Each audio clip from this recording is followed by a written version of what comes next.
Hello, my Falcons. Today I'm going to read to you The Dumpster Diver. This was written by Janet S. Wong, illustrated by David Roberts, and published by Candlewick Press. So I'm going to try to read this to you so you can see the pictures. You might see my face peeking around the sides. Without any more discussion, let's get started. All right. Anyone knows you can dive for treasure in the ocean, but our neighbor Steve, the electrician, dives for buried treasure right smack here in our back street alley. You see those big bins are garbage bins for people who live in the apartments in the inner city there. Once a month, during fall and winter and spring, and every week in the summertime, Steve slinks into the basement storage room, and 5 minutes later, the dumpster diver comes out. Look at him, he's got fins and a face mask and a snorkel, rubber gloves.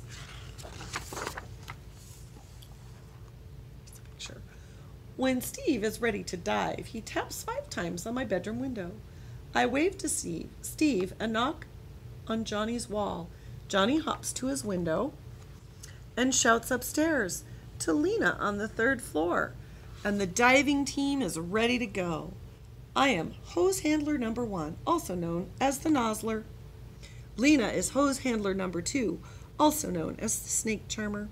And Johnny is the faucetier.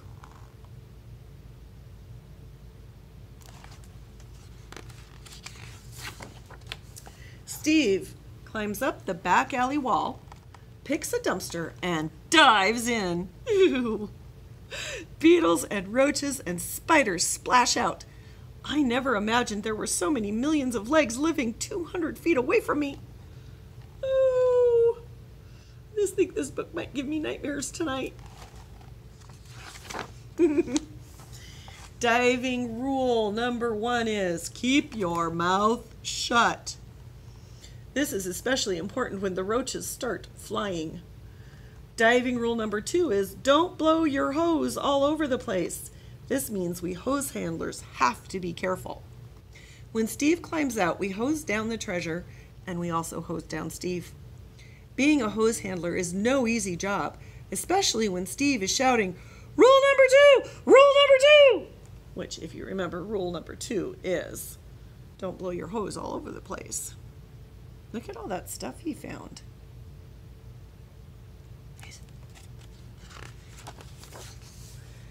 Thursday is trash day, but we do our real work on weekends. Last Saturday, we started with a pair of busted skis. Johnny drew, Lena measured, I drilled holes for nuts and bolts, Steve cut with a saw, and soon we had a paraskater. So they're dumpster diving for creative things or things that they can create with. And look what they came up with. Pretty cool, huh? An old blender can become a lamp. An old lamp can become a table. And an old table plus 2 banged up skateboards plus a ripped crib mattress plus a handheld shower plus 32 screws and a roll of duct tape can become anything we want it to be. All it takes is a little imagination. Yesterday's treasure of the day was an old computer that almost became a flower pot, Johnny's idea, or a fish tank, Lena's idea, or a sculpture, my brilliant idea. But we decided it should be a computer for Zenda on the 5th floor, who practices her typing on a piece of cardboard with all the letters written in.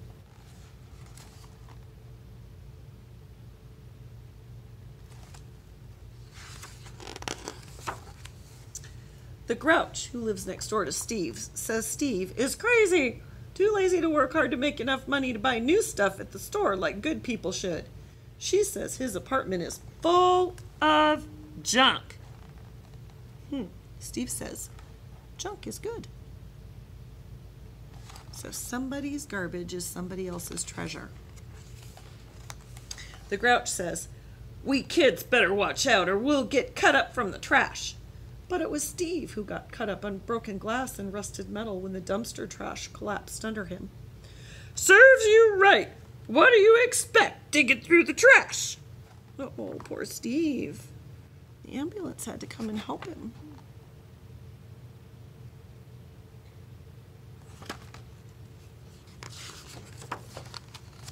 The Grouch has a point.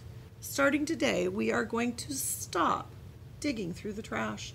Starting today, we are going to knock on every door in our apartment building. 31, 32, 33. Collecting our own special dumpster diver useful junk.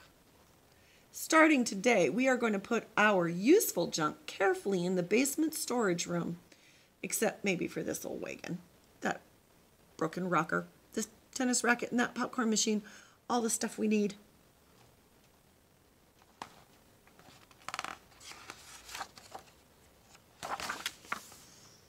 For a wheelchair for Steve. Look at the Grouch who lives next door to Steve. She's looking at him, giving him the stink eye. So, what do you think, boys and girls? Some people's garbage is other people's treasures, and the only thing that you need is some good imagination. And imaginations, they're pretty cool things. So I hope you enjoyed this story today, The Dumpster Diver by Janet S. Wong and illustrated by David Roberts. And I will read to you again next week. Have a great weekend, Falcons. Until the next time.